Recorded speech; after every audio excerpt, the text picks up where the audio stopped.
सूर्यदेव को जल देने वाले लोग कान खोलकर सुन लो, वरना गरीबी कभी पीछा नहीं छोड़ेगी। भक्तों, क्या आप भी हर सुबह तांबे का लोटा लेकर सूर्यदेव को जल अर्पित करते हैं और फिर भी आपके घर से दरिद्रता जाने का नाम नहीं ले रही है? रुक जाइए। आप अमृत समझकर जो जल चढ़ा रहे हैं वह अनजाने में भयंकर दुर्भाग्य का कारण बन रहा है।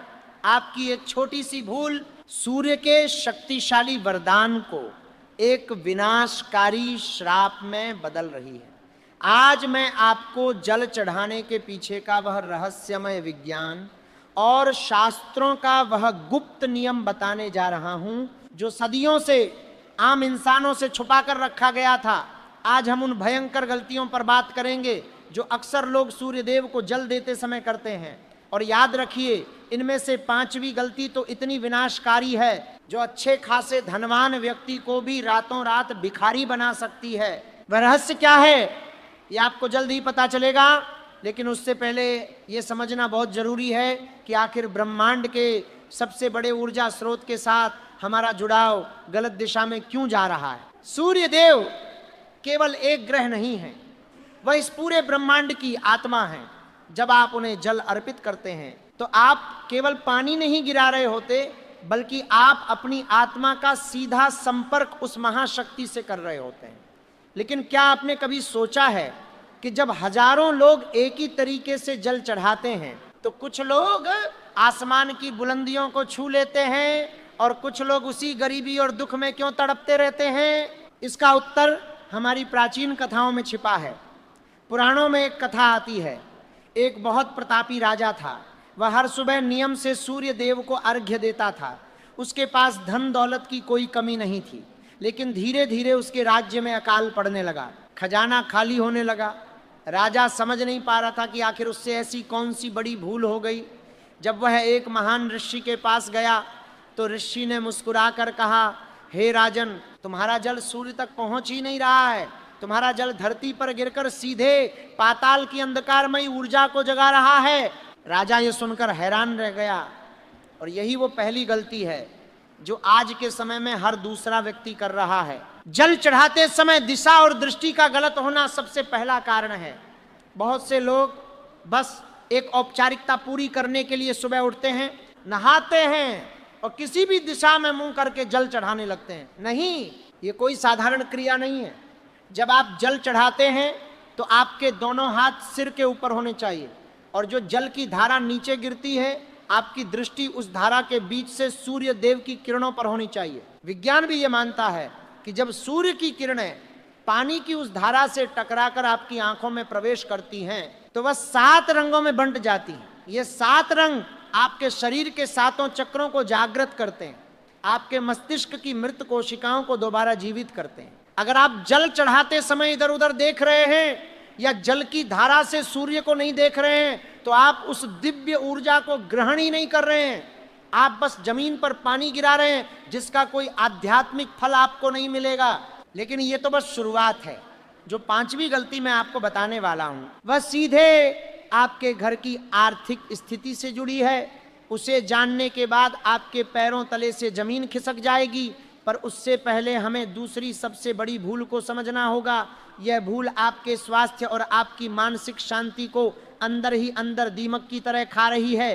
पात्र का सही चुनाव न करना एक भयंकर पाप है। आज की इस आधुनिक दुनिया में लोगों ने अपनी सुविधा के अनुसार नियम बदल लिए हैं।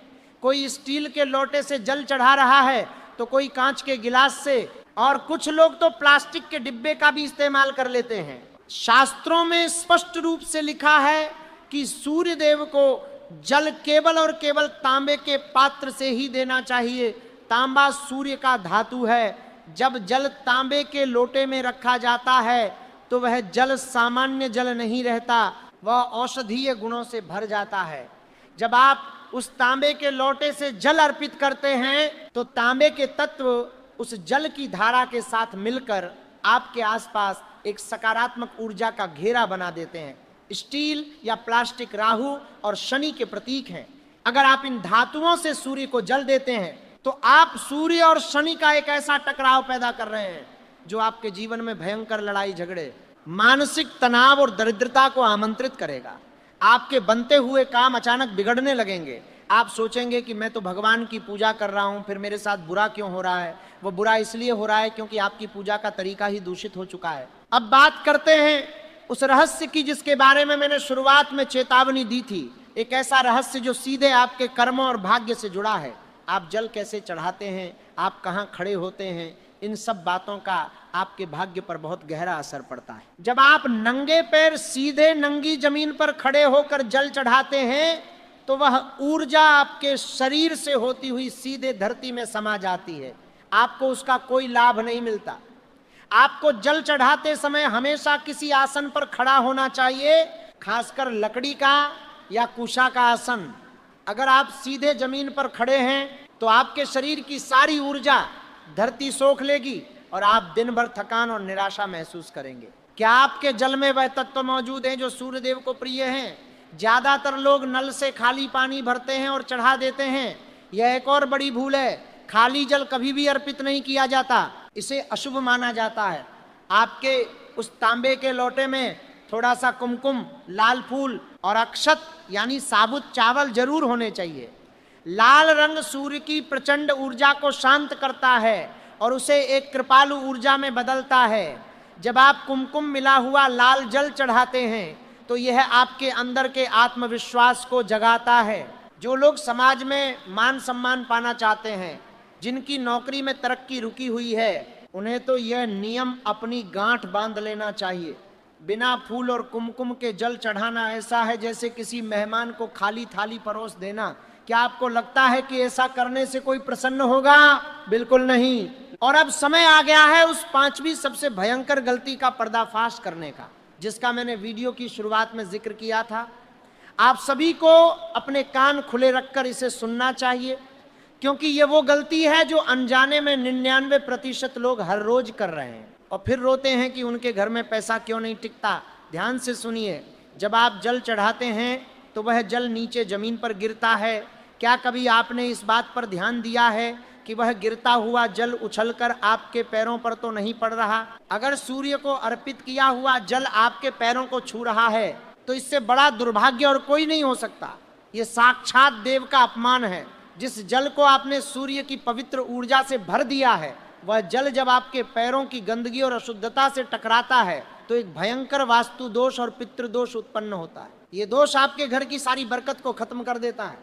रातों रात आपके व्यापार में घाटा होने लगता है, घर में बीमारियां डेरा डाल लेती हैं और परिवार के सदस्यों के बीच नफरत पैदा होने लगती है। इस विनाशकारी गलती से बचने का एक ही तरीका है, आप जब भी जल चढ़ाएं तो अपने पैरों के पास कोई खाली गमला रख लें या फिर जल किसी ऐसे पात्र में गिराएं जिससे वह छलक कर आपके पैरों पर ना पड़े। बाद में उस जल को आप किसी भी पवित्र पौधे जैसे तुलसी या सदाबहार के गमले में डाल सकते हैं। बस इतना सा बदलाव आपके जीवन के बहुत बड़े संकट को टाल सकता है। महाभारत काल की एक बहुत ही प्रसिद्ध कथा है जो हमें इस रहस्य की गहराई तक ले जाती है। दानवीर कर्ण हर सुबह सूर्य देव की उपासना करते थे।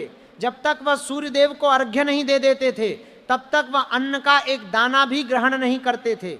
उनकी इसी असीम भक्ति के कारण सूर्य देव ने उन्हें वह दिव्य कवच और कुंडल प्रदान किए थे जिसने कर्ण को अजेय बना दिया था।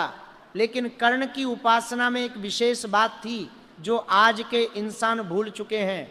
कर्ण जब जल अर्पित करते थे ये तो उनका पूरा ध्यान ब्रह्मांड के उस मौन संगीत पर होता था। वह केवल मांगते नहीं थे, वह आभार व्यक्त करते थे।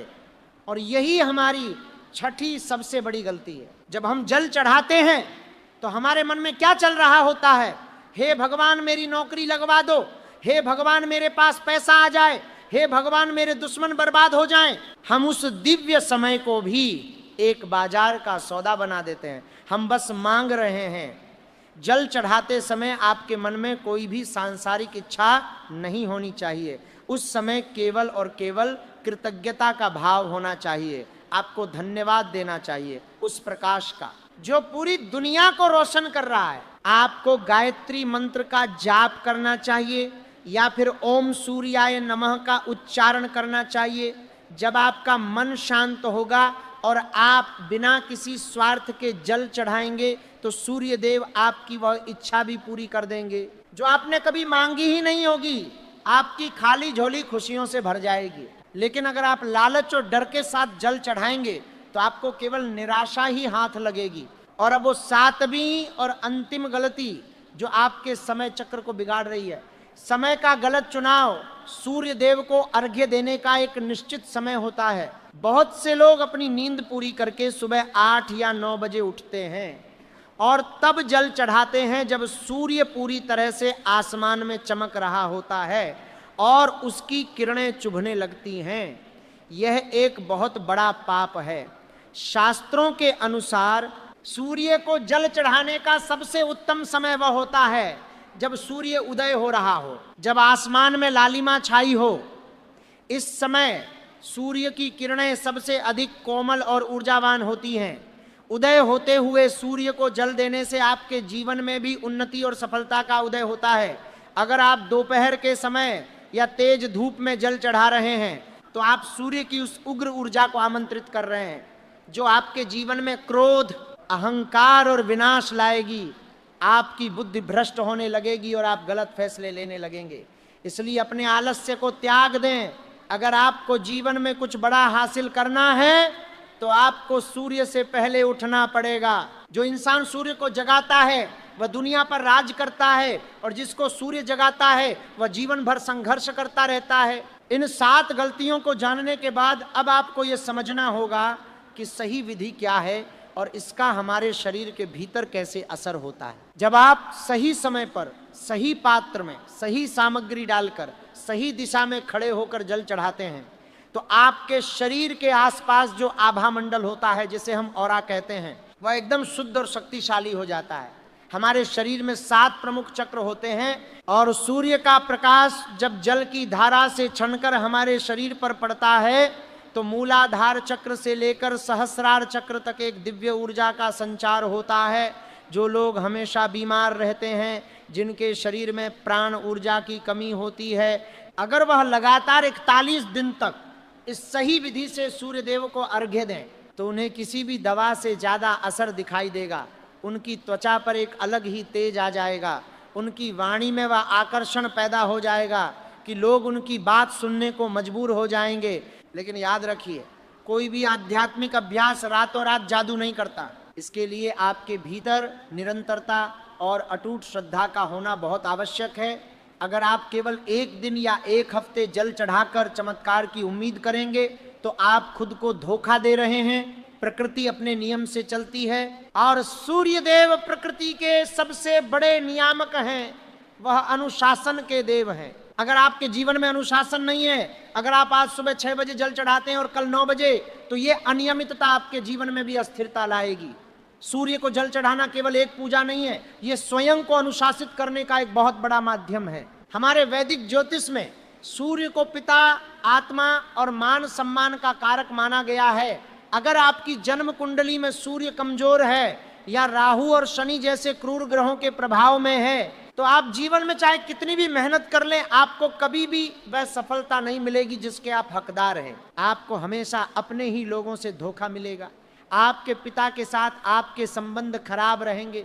आपके ऊपर कोई न कोई झूठा आरोप लगता रहेगा और आप कोर्ट कचहरी के मामलों में उलझते चले जाएंगे।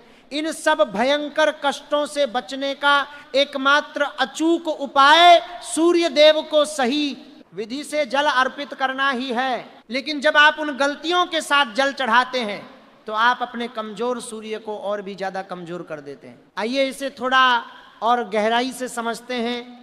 कई लोग जल चढ़ाते समय एक और बड़ी चूक करते हैं। वे जल चढ़ाने के तुरंत बाद उसी जगह पर गोल गोल घूमने लगते हैं, जिसे परिक्रमा कहा जाता है।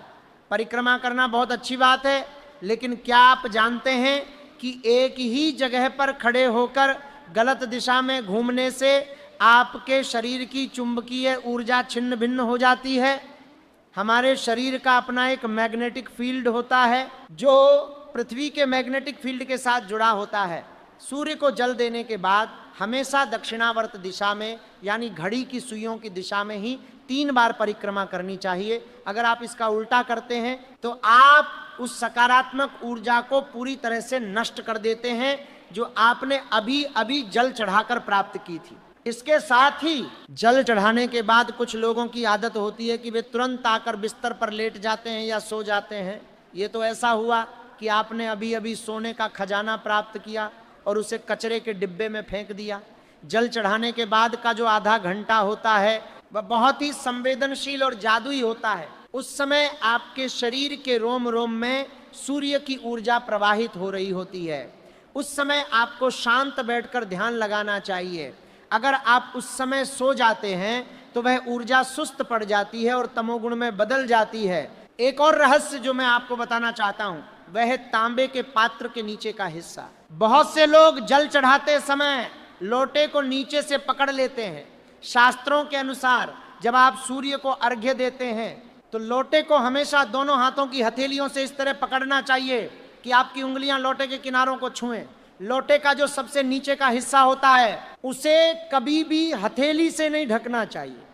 ऐसा माना जाता है कि उस हिस्से से ऊर्जा का संचार नीचे की तरफ होता है।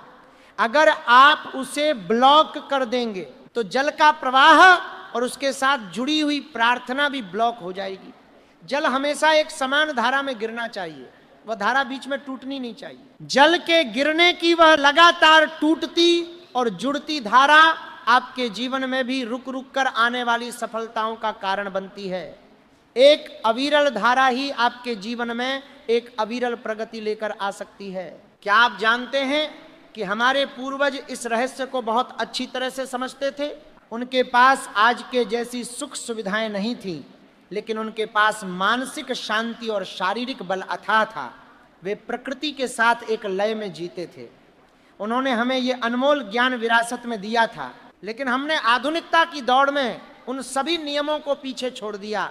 हमने सोचा कि हम प्रकृति से ज्यादा बुद्धिमान हो गए हैं और इसी अहंकार की वजह से आज घरों में पैसा तो आ रहा है लेकिन शांति पूरी तरह से गायब हो गई है। लोग डिप्रेशन, चिंता और तनाव जैसी बीमारियों